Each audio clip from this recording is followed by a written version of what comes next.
New year, new me.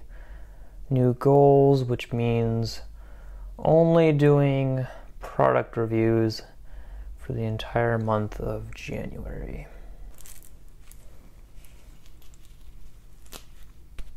What's up everyone, my name is Bret, and sometimes I wear a beret, and yes, recently TacticalXmen reached out to me and asked if I was interested in reviewing any of their products. You've probably heard of TacticalXmen before. They are the ones who come out with the helmets, the crazy modular helmets like the Iron Man one and the Mandalorian one, just to name a couple iconic looks.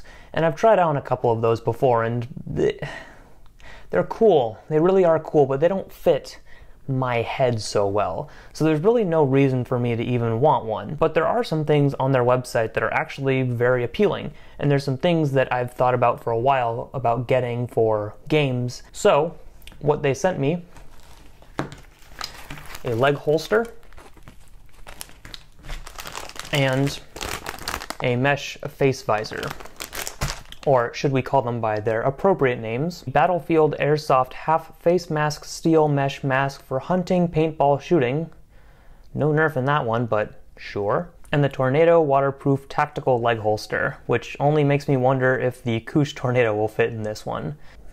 Now this one comes in black, mud color, CP camouflage, and ACU digital, but I got black because I am boring. And then the mask comes in a bunch of different colors from green, black, tan, gray, but I, again, just went with black because I am boring. Now I mentioned before that these products have been on my radar for some time because I've seen them on other websites, and right now on TacticalXmen the leg holster is about $15.99 and the half mask mesh Battlefield Airsoft half face mask steel is about $18.99. Unfortunately, it's currently January, so we don't really have any active games. It's kind of the rainy off season for most of us. There will be games soon, and I will test these when the time comes. So with the leg holster, I don't have a sidearm holster, like at all, which is why I never really carry a sidearm into games.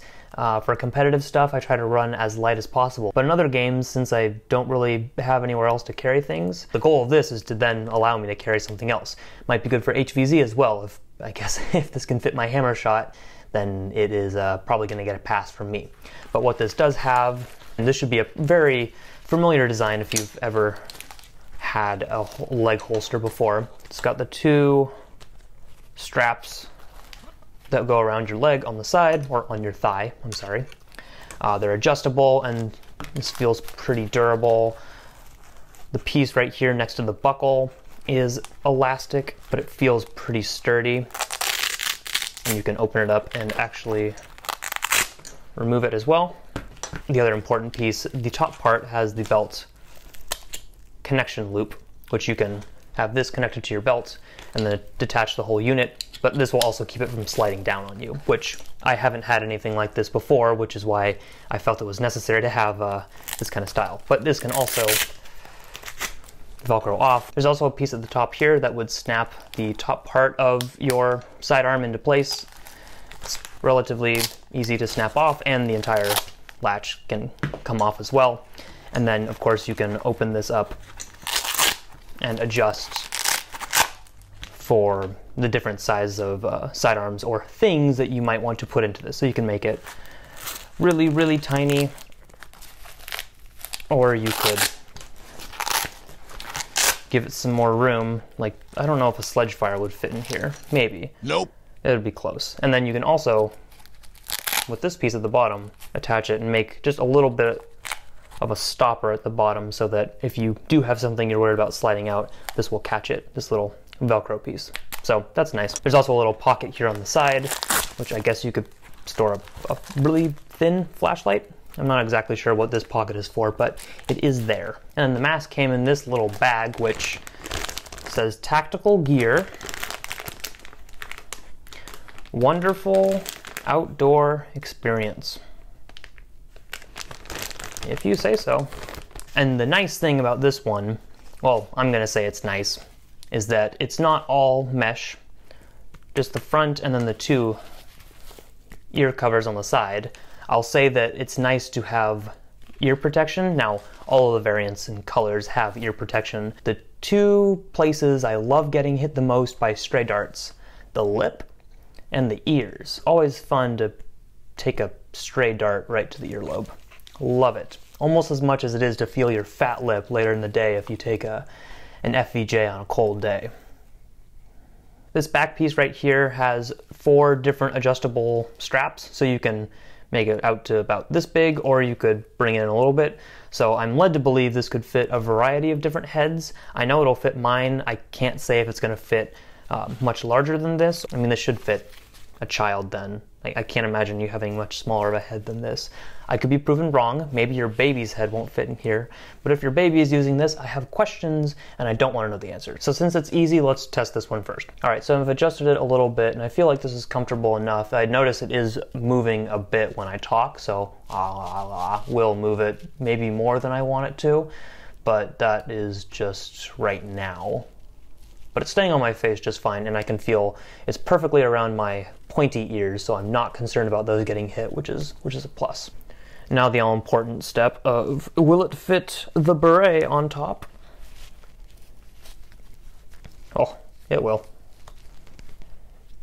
Well, I guess it's perfect then. And obviously I don't have proper eye protection right now, but probably gonna work just fine with regular eye pro. I test it with other eye pro on right now, I just don't have it with me, so this is fine. And right off the bat, what I can say, and what I like about this and why I was interested in it before, is that I still have free range of motion with my entire head. And with how I play, I find that to be really important because I always kind of have my head on a swivel. And, you know, my peripherals also aren't obstructed since the lines go right underneath my eyes. Of course, eye pro is going to determine whether or not I can really see around myself, but I feel like this gives me exactly what I want when I want a little bit more protection on my face from getting hit by a rogue dart or ball or thing. Maybe with some prolonged use, I'll let you know if this is less comfortable or not. So quick thoughts on the half mask. It's kind of everything I wanted. It's something I was looking for maybe the higher FPS games, so I'm not taking like a 250 FPS dart to the face, because that's never really fun. Obviously I still have, you know, some skin exposed. I feel like I also can talk pretty decently through this, and I'm not worried about this fogging. My glasses so far haven't fogged or any eye protection because it's all coming out right here through the mesh, but this part isn't mesh and then these are mesh, so I think that does a good job when it's going to be a colder day. If I'm using this, it's not going to fog everything. Obviously it's not perfect, but you can't get everything you want. The only way to properly test the tactical leg holster is to put a bunch of different things inside and see if they were to fall out or if they would just fit properly. I can't test the endurance of this thing and what will happen if I'm running around with it all day, so that'll have to wait, but let's just see what we can fit inside this in the meantime. So first test. Banana fits just fine at the tightest setting, because I'm sure you were all wondering that. You were not. All important hammer shot test. It's a little bit tight with this rail on top, but without the rail it should be just fine. And that's not going anywhere. There's tornado in the name, so Koosh Tornado fits just fine as well. Hot Shock. Just fine. Pirate Pistol. Yar. Maverick. It's a little, yeah, a little tight on that one. It's this piece right here. No Maverick. Gonna have to use it as a primary instead. Chronos. A little too chunky. Yeah, just a little bit. Fearless Fire Pistol. I don't know. Yes and no. I probably not. Proton. It's probably not, because this way it's just too chunky, and this direction it's just gonna sit there, and the strap that is over there is not long enough to keep it in, so yeah. Also just gonna have to run it as a primary. Penguin. Tri-strike missile attachment. Yes, and with practice I feel like you don't even need to take it off in order to fire it. This is the first of your rocket knees. Shadow. No, I mean this part works okay, but What, Hasbro, what were you thinking with this blaster? Ugh. Covert Squad.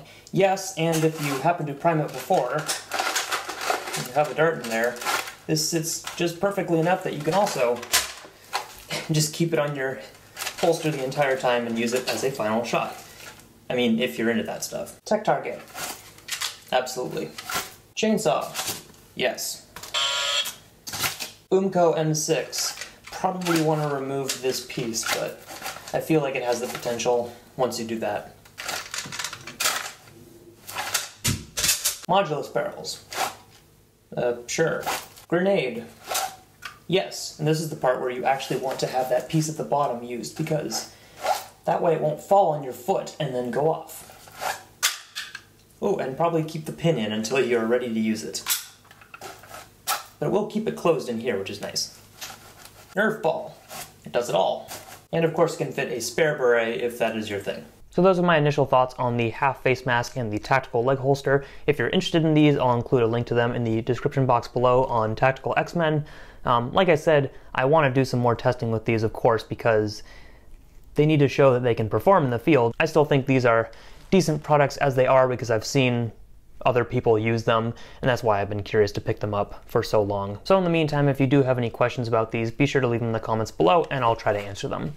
But until that time, thank you everyone for watching. I'll see you later.